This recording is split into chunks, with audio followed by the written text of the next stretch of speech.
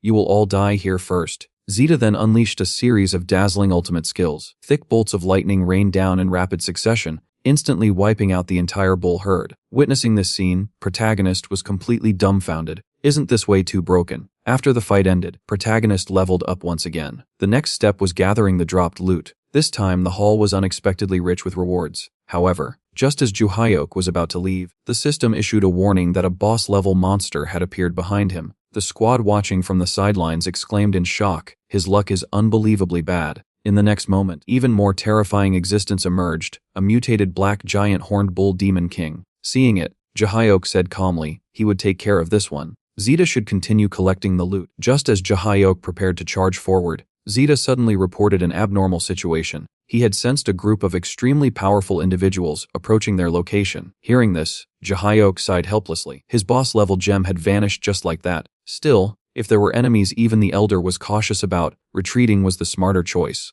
After retreating safely, Juhyok exited the game pod. While browsing through game news afterward, he came across shocking information. After Juhyok had fled, the remaining squad joined forces and successfully killed the mutated boss. To everyone's surprise, it dropped 90 top-tier gems in a single drop. Protagonist was so furious, he nearly spat blood. 90 top-tier gems were worth 450 million gold coins. With that amount, he could have lived the rest of his life without worries. Just like that, 450 million vanished. His luxury cars and mansions instantly turned into nothing more than illusions. After calming down, Juhyok decided he needed to grind harder and make up for this loss. The scene shifted to an office, where a man spoke up, saying he had heard a mutated gem appeared in the dark wilderness that day. The subordinate beside him nodded, and confirmed it was said to be a mutated monster with massive boosts to all of its attributes. At that moment, the young man seated at the head of the room smiled faintly. It was quite interesting. He ordered an immediate investigation, and mentioned that the red-name player who lured out the mutated boss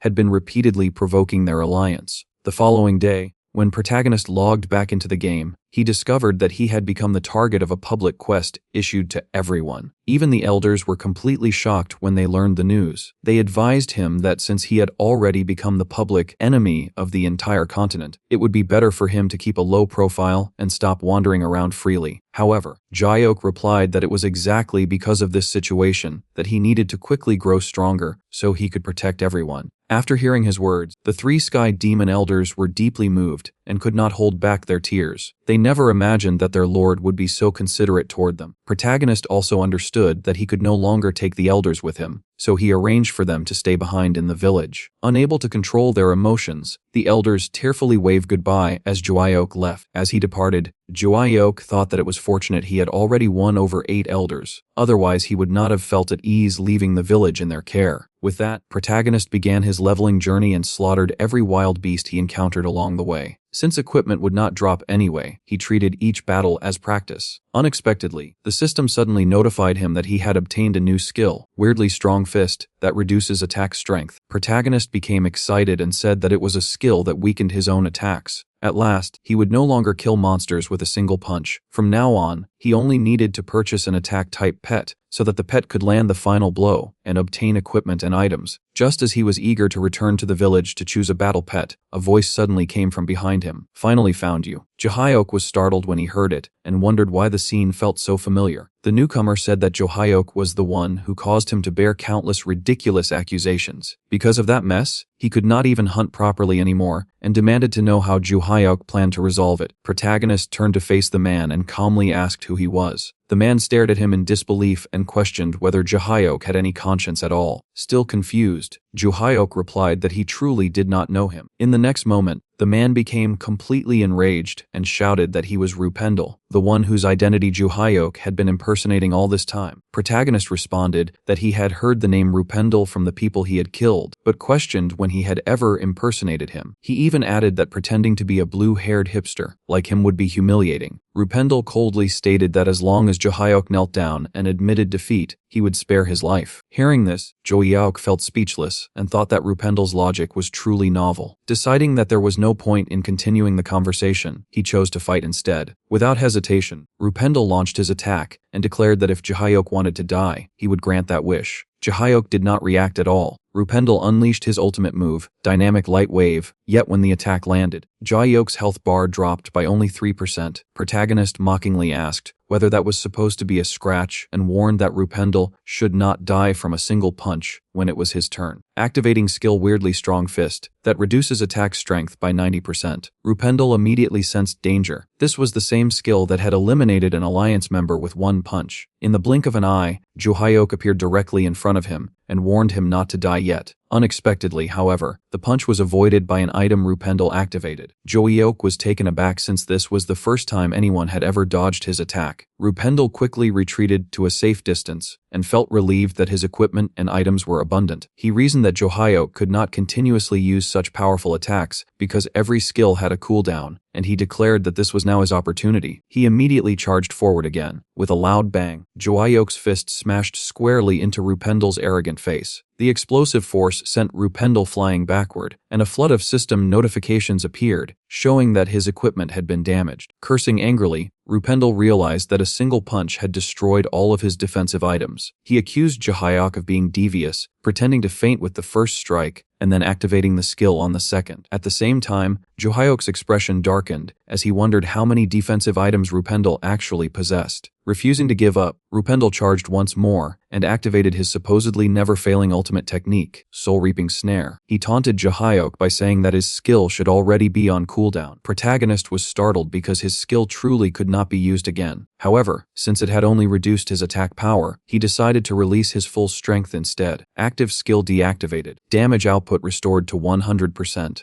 Johyok immediately threw a punch to meet the charging Rupendel. Their attacks collided in a burst of dazzling light, and in that instant, everything around them seemed to fall completely silent. After the light faded away, Johyok slowly approached Rupendel, who was sprawled on the ground, and spoke coldly. Was he actually dead, or just pretending? Didn't he boast about being the strongest level 50 player, with no life-saving methods? Why would he recklessly rush forward? Was he stupid? At that moment, Rupendel, who had already turned into a soul, took devastating secondary damage just from hearing those words. Protagonist quickly sensed that something was off. Rupendel was also a red name player, so why had no equipment drop? After his death, even Rupendel himself was stunned by this outcome. A fully maxed red name player was supposed to have a guaranteed equipment drop rate. Then realization struck him, and he immediately spat out a mouthful of fresh blood. Hadn't all of his equipment already been shattered by his own actions? Those items were treasures he had accumulated over decades. After a brief pause, Protagonist also recalled what had happened and glanced at Rupendel's body on the ground, muttering that he should have restrained himself earlier and that wasting all that equipment was a pity. A faint smile appeared on his face. Dealing with a level 50 player was clearly not an issue for him anymore. Now, it was time to put his plan into action. With that thought, Protagonist lightly leaped away and left the area behind, leaving only Rupendel's soul grinding his teeth in rage. However, in the very next second, his soul was suddenly sealed by an unknown skill. Rupendel was horrified. Even as a soul, how could he still be targeted and restrained? A figure completely wrapped in a cloak emerged and spoke with excitement, praising the unexpected gain of such high-quality soul material and remarking on his incredible luck that day. Rupendel instantly sensed danger beyond measure. What kind of monster was this person? Before he could think further, dizziness overtook him and his consciousness faded. When he awoke, a system notification appeared, stating that his soul had been imprisoned and would become permanently bound if not released. The cloaked man spoke eagerly, ordering his new slave to do 10 push-ups as a test. Just as Rupendel attempted to resist, a bolt of lightning suddenly descended from above, knocking him unconscious on the spot. Left with no choice, he obediently began doing push-ups nearby. Inside, he cursed silently, wondering what kind of terrifying skill this was. Could this person be a necromancer or some kind of hidden class? Despite that, the man seemed quite young. If handled carefully, perhaps he could be manipulated instead. With that thought, Rupendel spoke up, offering to help his master obtain even stronger souls. The scene transitioned to a forest not far away. Protagonist asked his sister Shia to purchase a batch of items for him. Curious, Shia asked why he needed so many low-level magic books. These were all low-tier universal spells meant for unclassed wanderers, and with his level, he should not even be able to use them. Johyok simply smiled and said that even a small branch could become lethal in the hands of a sword saint. Afterward, Johyok began learning those beginner spells. He remarked that with attributes this high, relying only on brute force would be a complete waste. When Shia realized that Johyok had actually learned beginner skills, she exclaimed in disbelief and asked if he still had not changed classes. Upon receiving his confirmation, she cried out that she had had quit her job just to depend on him in the game, and now he was telling her he had not even changed class. She said she did not care anymore and that he had to take responsibility for her until the very end. Jae-hyuk responded calmly and confidently. He told her to relax and said that from this moment on, he would establish his own kingdom right there. Next, Jae-hyuk prepared to test the beginner healing spell he had just mastered. He gathered a soft green glow in his hand, and in the next instant, Shia was wrapped in that emerald light. Vital energy surged through her entire body. Just as she assumed the test was over and reached for a health potion, Jae-hyuk stopped her and told her there was no need and that she should check her status. She did so and froze in shock. Her health had already fully recovered at an astonishing speed. Even specialized priests would struggle to achieve something like that. Seeing how smoothly it worked, Jae-hyuk decided it was time to test a support spell that boosted attack power. As Shia was still wondering where they could find a suitable target, Jae-hyuk suddenly pointed behind her and told her that the target was already there and to turn around. Shia slowly turned, expecting perhaps another player, but instead found herself staring at a level 40 giant black bear. Terrified, she shouted and asked if this was not something that normally required a whole team. The massive bear roared and immediately charged at them. Yet within just 3 minutes, Shia defeated the ferocious creature all by herself. Jae-hyuk spread his hands and asked if she believed him now. Later, while Shia was sorting through the bear's drops, she found a blue gem valued at 5 million. In the past, everything she farmed had to be handed over to the Alliance, but now she had earned 5 million in mere minutes. Jae-hyuk chuckled at her inexperienced reaction and told her he would take her to the dark wilderness to really broaden her horizons. In one moment, she was a timid novice who knew nothing. In the next, she had transformed into the strongest mage on the continent. Because Jae-hyuk secretly cast an attack-boosting skill on her, she now resembled a descending spell deity, unleashing devastation across the dark wilderness. Even Jae-hyuk broke into a cold sweat witnessing the destructive power. It was far too overwhelming. When everything settled, only scattered bull souls remained. Shia rushed over excitedly to gather the loot. Holding a large pile of blue gems, she exclaimed happily that there were 18 blue gems. However, while Shia was still immersed in the joy of sudden wealth, Jae-hyuk sensed something unusual. The dark wilderness was far emptier than before. He wondered if something had happened. Before he could think further, a sudden sneak attack broke his focus. Jae-hyuk responded by using his strangely powerful fist, deliberately suppressing his strength to the minimum, and threw a punch while telling Shia to finish him. She reacted instantly and delivered the final strike. By doing this, even though Jae-hyuk carried a red name, equipment still dropped. When Shia picked up the fallen player's gear, guilt surfaced within her. She felt like a bandit. Jae-hyuk reassured her, explaining that since the other party attacked first, they could not just allow themselves to be killed. At that moment, a well-organized squad appeared in the distance, moving toward Jae-hyuk. Their equipment was uniform, their formation disciplined, and their leader was clearly a level 50 expert. Seeing this, Shia panicked and asked if they were there for him and said they should run. Such an overwhelming presence was something she had never encountered before. Fear overwhelmed her, and tears welled up in her eyes. Jae-hyuk, however, smiled calmly and told her not to worry and to act like she did not know him. He then stepped forward slowly and said that for just one person, they had really sent quite the lineup. Without hesitation, the squad captain gave the order to attack. As an imprisonment skill flew toward him, Jae-hyuk scratched his head impatiently and said that he had already warned them. As long as they did not attack, he would not take their lives. He casually lifted his hand and shattered the binding chains. Immediately afterward, he launched the fireball spell he had just learned. The opposing captain stared in shock and realized it was beginner universal magic. The captain ordered all tanks to deploy magic shields immediately. Magic barriers rapidly formed, encasing the squad. He shouted that it was only a low-level spell and to block it, while ranged mages prepared their combo attacks. Yet the instant the fireball made contact with the shields, it detonated with a deafening explosion. Violent energy erupted, and blazing light lit up the entire dark wilderness. Jae-hyuk sighed softly. Even he had not expected such terrifying power from a simple fireball. When the dust cleared, the Alliance captain stood frozen in disbelief. Every one of their elite tanks had been wiped out by that single spell. It felt impossible. He questioned how this could happen and wondered if it was some kind of illusion. Weren't they told this guy was a useless noob who could not use skills? Jae-hyuk thought to himself that this was the strength of his fireball and that maxed attributes truly made a difference. Shia, who had witnessed everything, quickly sent him a private message filled with confusion. Jae-hyuk replied honestly that he had not known the spell would be that powerful either. Jae-hyuk remained standing still. Shia asked nervously if he was trapped. He replied darkly that he was waiting for the fireball's cooldown because he wanted to throw 2 more. Shia could only think one thing. It was over. Her brother was starting to become abnormal too. If you're excited for the next part,